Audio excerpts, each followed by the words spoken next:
casting has a deadline. Casting needs to get selections to the director by a certain date. Actors don't wait until the last minute. If you see something pop up and you fit, submit sooner than later. So let's just say I post a brand new casting call on Monday. Within the first 24 hours, that's going to be the bulk of submissions. This is the Faith and Family Filmmakers podcast, helping filmmakers who share a Christian worldview stay in touch, informed, and inspired. Quiet on set. Rolling. Today's host is Jaclyn Witt. Welcome to the Faith and Family Filmmakers podcast. My name is Jaclyn, and today we are here with part 2 of our interview with Susan Willis. And so last time we were talking a bit about Mama Bear Casting. That's her casting agency where she was doing a lot of background casting for a while and then moved into casting for other roles. But something really cool that Susan does is help actors understand what goes on in the back end of the software in the industry for casting. So Susan, can you help us understand, what is it that someone in casting looks at when an actor is wanting to submit for a role or an audition? Sure. I think the first thing for actors to understand is when you hear casting directors or managers or agents speak, they will use the term breakdowns. So Actors Access, the platform is called Breakdowns. So I would go into Breakdowns. It's a whole different login. Actors Access, if people can think of Actors Access as public access. So one of the things that casting directors can do, and many of them will do this, is when they type up a casting call and they release it, it's not always released to the general public, also known as Actors Access. Okay. They can release it on breakdowns, only breakdowns. And the only people who will see that are agents and managers. Okay. So they release it on the breakdown side of the platform to not be confused with Actors Access. Right. Now, Okay. a lot of smaller productions that might be trying to recruit people who may not have agents, they will release it on the Actors Access side. And it's very common to release it to both platforms. But if you do not have an agent, nobody has access to breakdowns except for agents and managers and casting. Okay. So what I see is different than what my agent would see or what my manager would see. And when an agent sees it, they don't have the time to sit here and call that talent. Hey, Susan, I saw a breakdown. Do you want me to submit you for it? It's filming. Da, da, da, da. No, they just submit their talent. I call it dropping your name in the hat. Right. You got to drop your name in the hat. You don't know when your agent or your manager has dropped your name in the hat. But if, say, it's a hard to fill role or maybe it's not a high paying job, a lot of agents, they may not really want to be working for a $50 a day job, or $75 a day. A student film that's no pay, it's going to be just credit copy. Hey, there is no shame in taking those no paid gigs to get your footage for your reels and things like that. Then it's going to be released on Actors Access, a lot of the lower thing, the regular Actors Access. So that's the general public. You can wake up tomorrow, you can build a profile for free, and you can start seeing casting calls immediately. So what I always encourage newer people to do especially is go ahead and create that profile and start looking at how they're worded.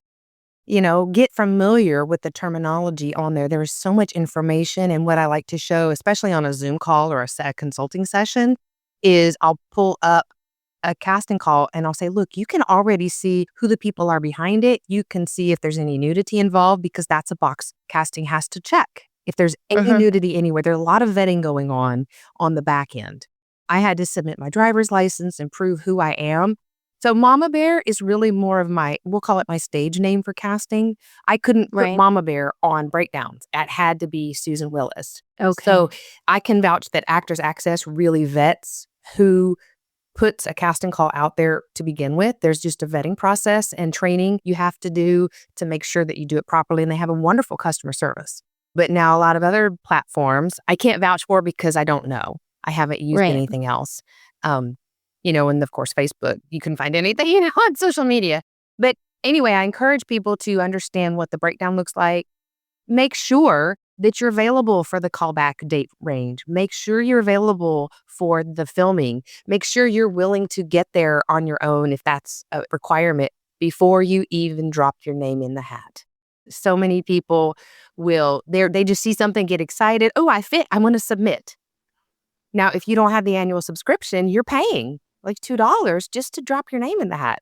Then if you get an audition, you have to pay more just to send your audition in, And so you want to be serious about what you want to submit for.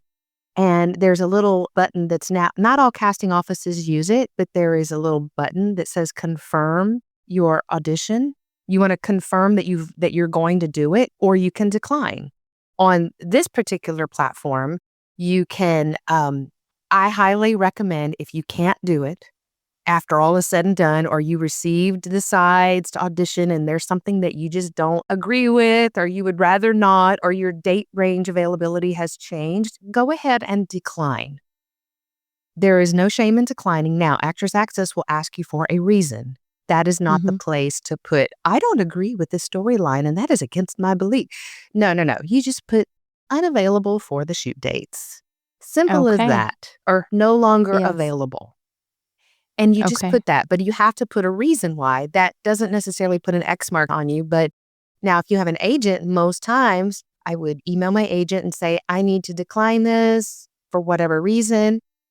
I put decline on the platform and say no longer available, but then I will email my agent and tell them why. Then they can at least note that and remember that. It could be something simple of I booked something different, or last minute out of town, or whatever. Right. So making sure your headshots are wonderful, really good headshots. Fill the material out, make sure you have a well-rounded resume. And if nothing else, this is something that I saw a lot, is I would see all these credits on a resume directed by the same person.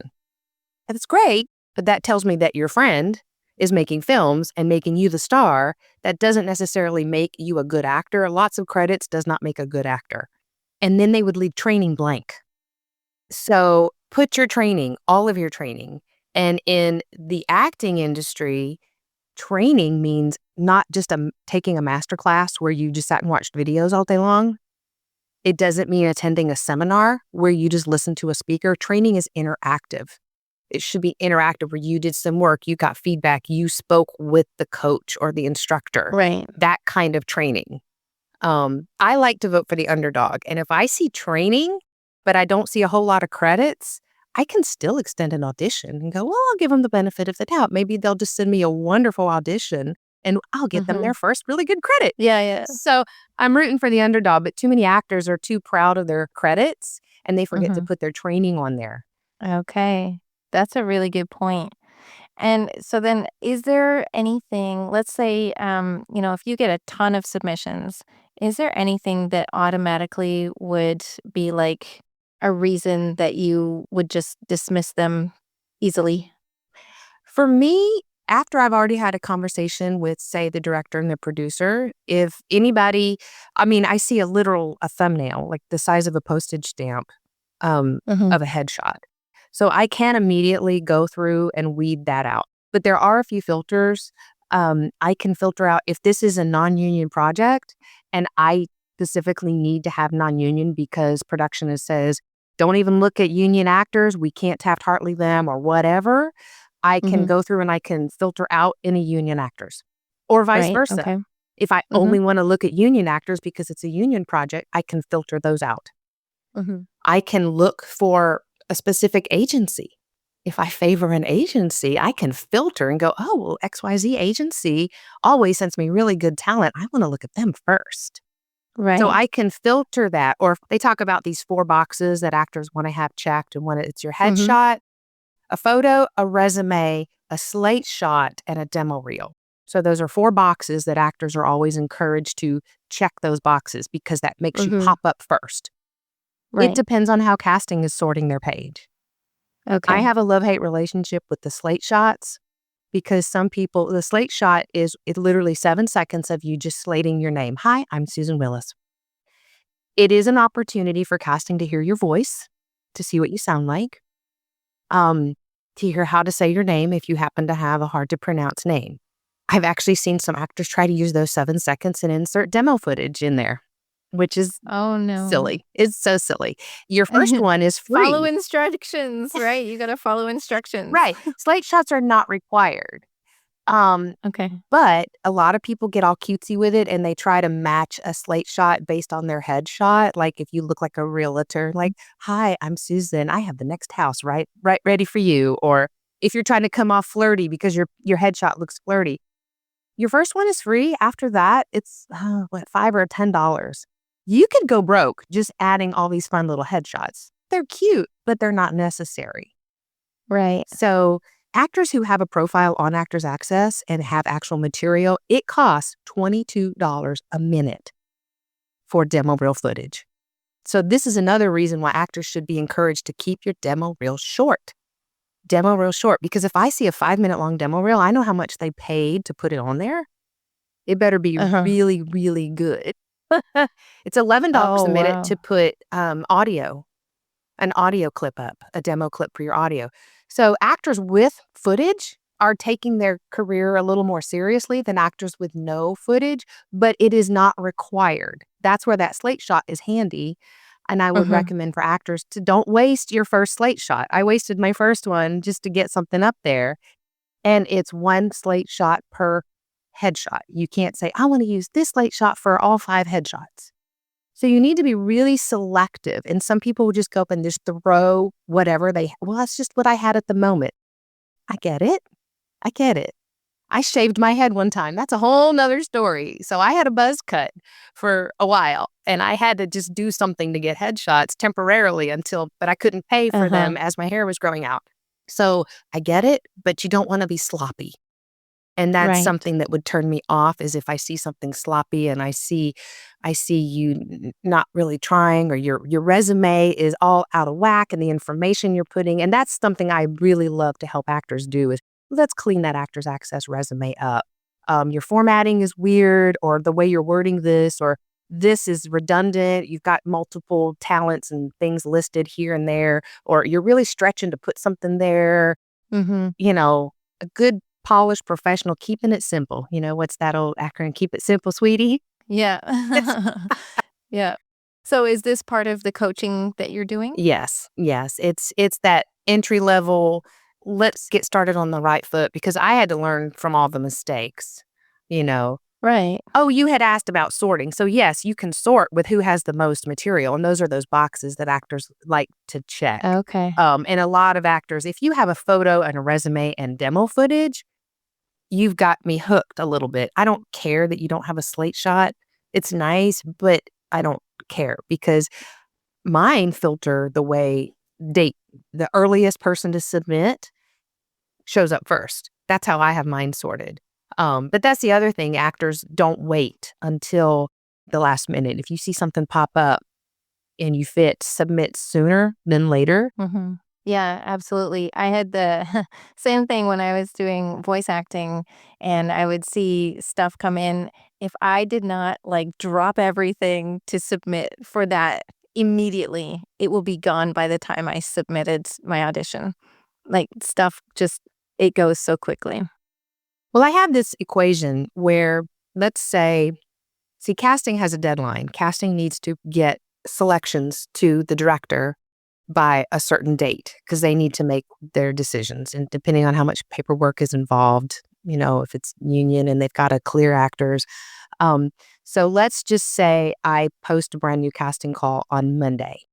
Well, people within the first 24 hours, that's going to be the bulk of submissions because actors, you know, we're refreshing Actors Access all day long. Yeah. Is there anything new? Anything new? And you don't know when your agent's going to send you one too. So if you're self-submitting and your agent submits you, you could.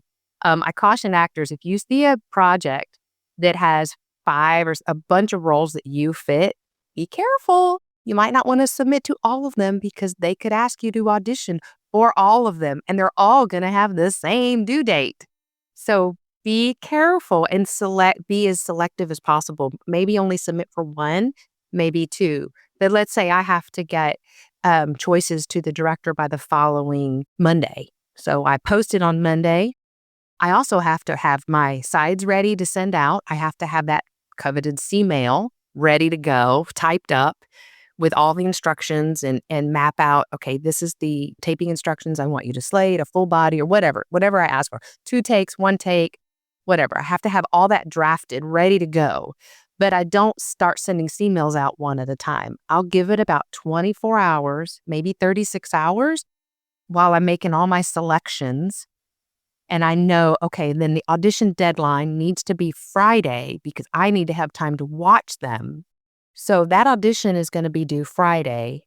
I might send the emails out Tuesday night and give them Friday as the deadline. Well, anybody that starts submitting Tuesday and Wednesday, they're still going to have the same deadline.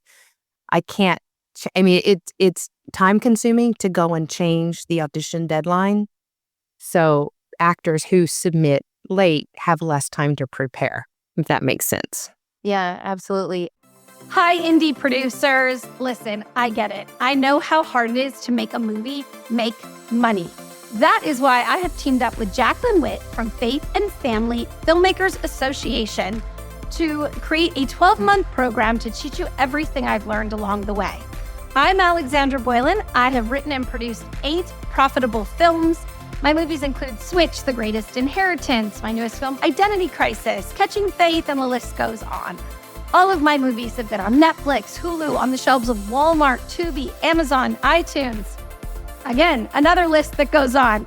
So, set yourself up for success and sign up today at FAFFassociation.com. You can also find it in the show notes here, and we'll see you soon. Is there anything else about like your coaching and stuff that you'd like to get into? Oh my goodness. I will preface that although I like to teach the craft of acting, I don't teach a specific technique of acting. I have done some Meisner training myself, and I've done some mixed methods, and I tip my toe in lots of different varieties. I believe in a well-rounded actor's tool belt. Use a mixture of things. I do teach the foundations, we'll call it, I will do a consult session to look over your package, assuming you have a package. But if you want to just get started, then we'll talk about getting a package together. Parents, my consult tomorrow is with a parent of a minor. And so it's more of letting that parent know what they're getting into. But I have also structured some acting classes where I want to provide a safe space for actors to play.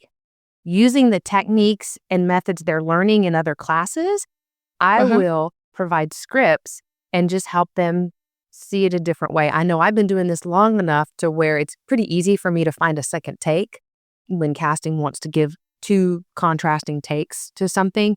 And so I'll help simplify things to help actors not get in their heads, simplify it.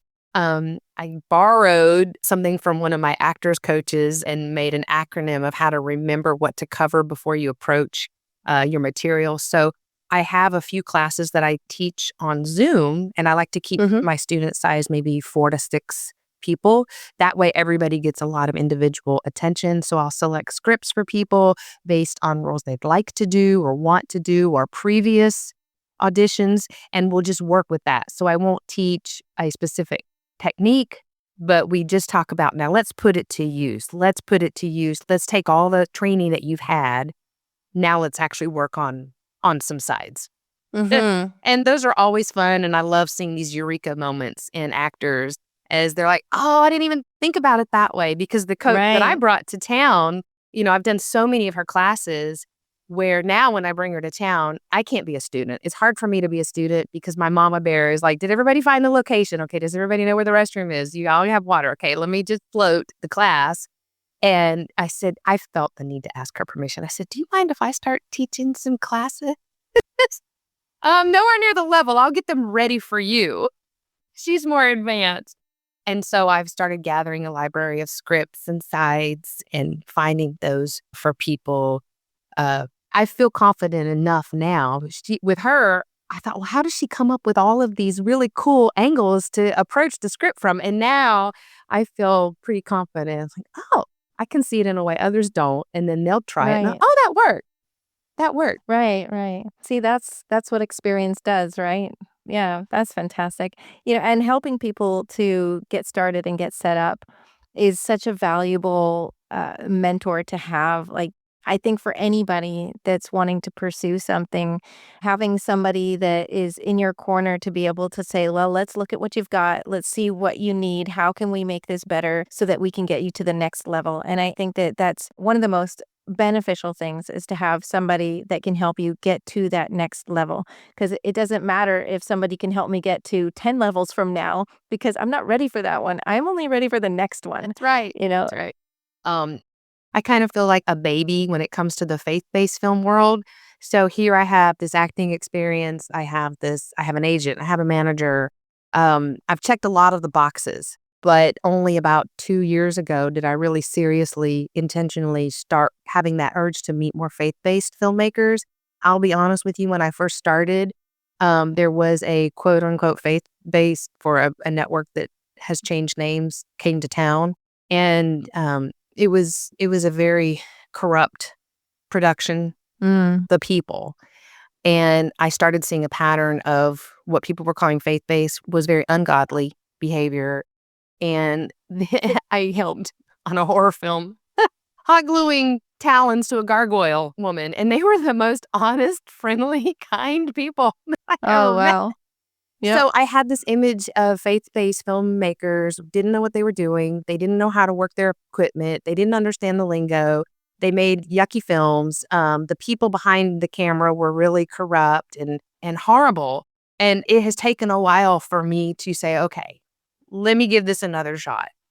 Right.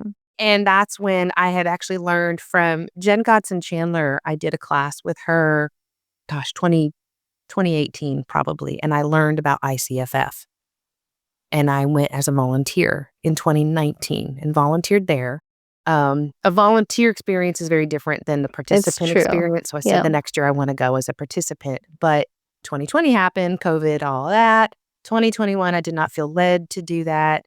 And then I believe it was 2022, I started meeting Laura May, and I knew Laura May, and I felt bonded. We shared an Airbnb there, and I really felt connected, and I wanted to help what she was doing. And I thought, I can't even compete. Beverly Holloway is the casting director. And if it's not Beverly, it's Laura. And if it's not her, Gene Wenger. It's like I have no real estate in this community, but I want to do it so bad. But I started learning and meeting and networking. And then when Venus started the Powerhouse Sisterhood Suite, and I started hearing them go into, CWVFF and all these other festivals, I thought, well, I want to go ahead and I might as well, if I can allow it. I knew they existed, but I didn't want to spend the money or take the time off because I was auditioning regularly. And those conferences tend to happen during the busy audition season. Right. In mainstream media. So I didn't want to take the time off. How dare I tell my agent, I'm going to take off to go to a Christian film festival. It just sounded silly in my head. So I didn't want to do that. But I finally took the chance and maybe follow God. He's like, I've been beating this over your head for 10 years now. It's finally time you listen to me. And I attended CWBFF this year, where got to finally meet you in person after meeting you through the Sisterhood Suite. And it was such a life-changing experience. It was really, really amazing. And I started seeing and hearing legit, knowledgeable, good filmmakers. And I went, okay, this was the world I wanted to meet 10 years ago. But I didn't. For some reason, I had to go and meet all this other side of filmmaking. And then I was able to attend content this past year as well. And now ICVM is on my radar, and other things are on my radar to finally meet and network and just have community with this faith-based filmmakers. So I feel kind of reborn in a way into this community. But at the same time, I have knowledge that I know. I do have knowledge to share. I want to share this knowledge.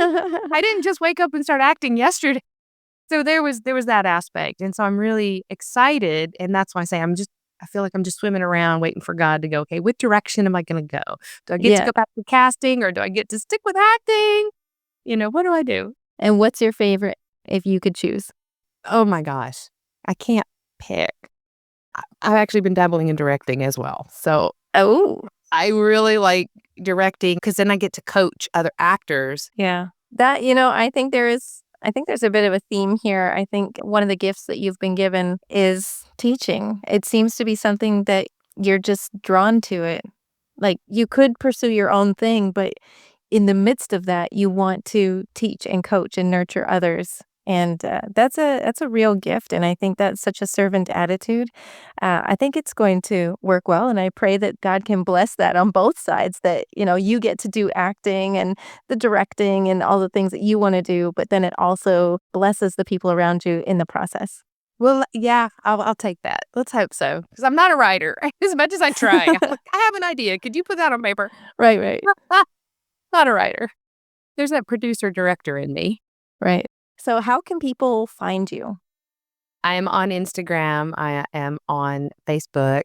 And of course, I like good old-fashioned email. I have an email specifically created, mamabearoffice@gmail.com. I had Mama Bear Casting and Mama Bear Office, but when I realized my casting email needed to be used for production to message me back and forth, and I couldn't get that mixed with casting. So I created Mama Bear Office. So all my classes I run through mamabearoffice@gmail.com. I do have a personal email as well, but that's more for actor Susan.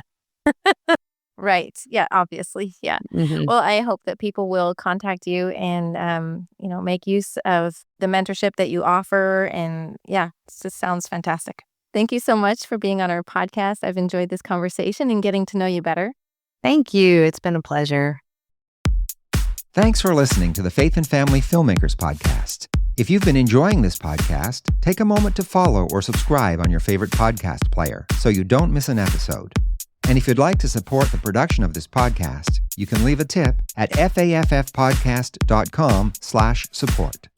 Bringing filmmakers together for faith and family.